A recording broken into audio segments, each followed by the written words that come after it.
Say you're trying out a new skill. A common introject could sound like, I can't do this, I'm never going to get good at this, or what's the point? An introject is an absorbed idea or belief.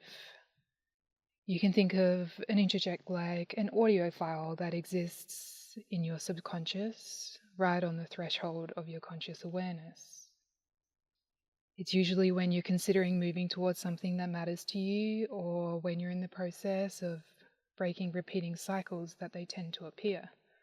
For example, say you're trying out a new skill.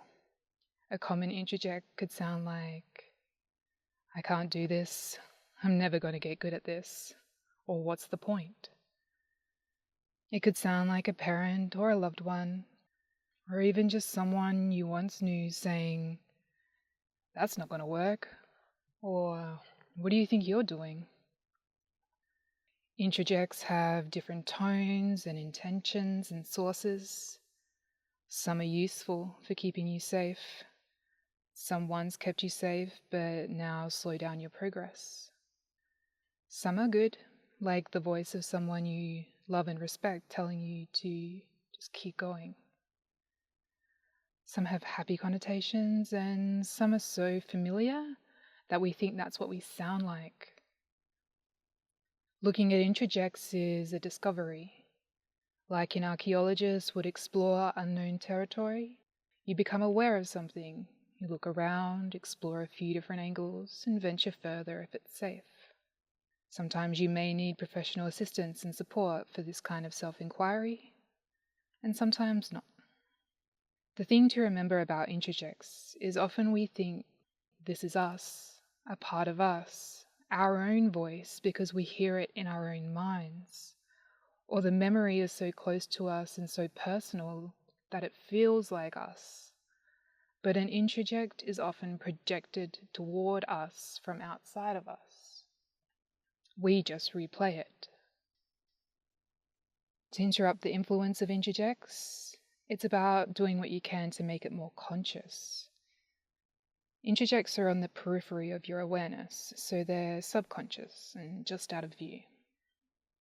But you can't see what you don't look at, so there needs to be an intention to look and focus in that direction.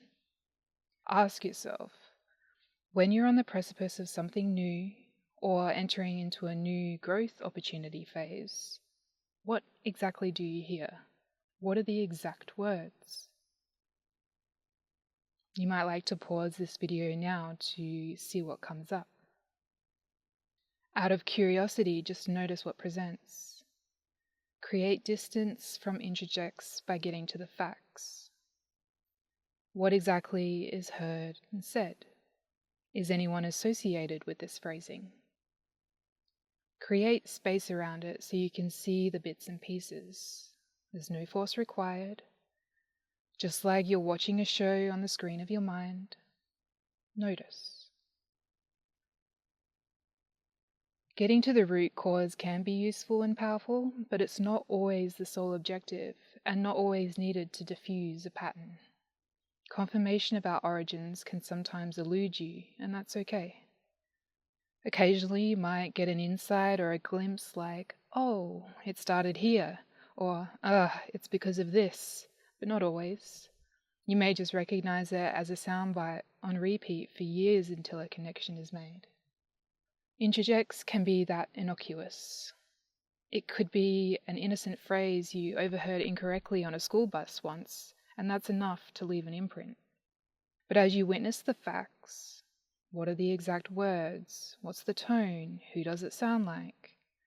Then more details will emerge from your subconscious, and soon you'll realize that this phrasing is not actually you or a defect in you, and it's not even a part of your core makeup. Rather, it's an energy which has been absorbed from outside of you. To tend to the energy of introjects, you can also notice the reactivity or behavioral tendencies associated when an introject presents. What are the circumstances of the scenario? Is there a theme occurring, or many different themes at once? Our life experience is multi-layered. Notice how you feel in your body. Where are you tense or tight? What was your socio-physical reaction following the appearance of this introject? Did you withdraw, cancel plans, give up, go harder, feel sunken, pick a fight, shake uncontrollably? Did your mood change significantly? Did you get a headache? How did this affect other areas of your life? These kinds of questions can help clue you in to the introject's origins and just their effect on you in general. Sometimes it's not about trying to see, but rather allowing connections to be made known to you. And a side note, relaxation and the theta brainwave state helps with allowing these connections come to the fore. Until you realize that this introject doesn't actually belong to you, you can live your whole life orienting your choices based on false premises in your mind that weren't even yours to begin with. Repetition and frameworks then get built upon these false foundational beliefs, creating whole structures of life which don't feel aligned. Because that energy was never yours, the physical manifestations of what they motivate can often feel unfulfilling. Your subconscious will show you. Approach your inquiries with a relaxed focus and a genuine interest of what exists there, and breathe through any sensations which emerge, staying present in the moment. And if it gets too much, redirect your attention to something else to end the inquiry. It often helps to note your experiences on paper to expel them from your body. And you may also benefit from taking a long walk to help you process the energy. Always remembering to bring your attention back to the present moment and where you are now. Think of introject inquiries like mental maintenance. You're servicing your cognitive capacity.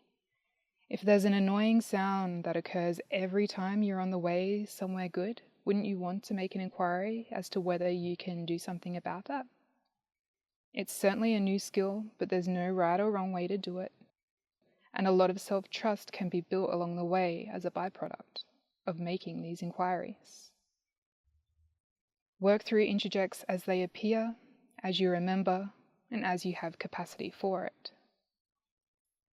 This is what it means to do the work. It is a process, but it doesn't necessarily have to be a long one. And the payoff is when you start to unravel the introject, even just a little, when you create that separation between what you thought was you and what was projected onto you once, you find headspace. The energy lightens up because there isn't the weight and anchor of this phrasing introducing itself every time you want to get somewhere, or every time you want to work on what you really want. This headspace feels like more opportunities for peace of mind throughout the day. Clarity on decisions, especially the ones which are in your own best interest. And an increasing sense of emotional intelligence because you're practicing and honing the ability to discern what's theirs from what's yours.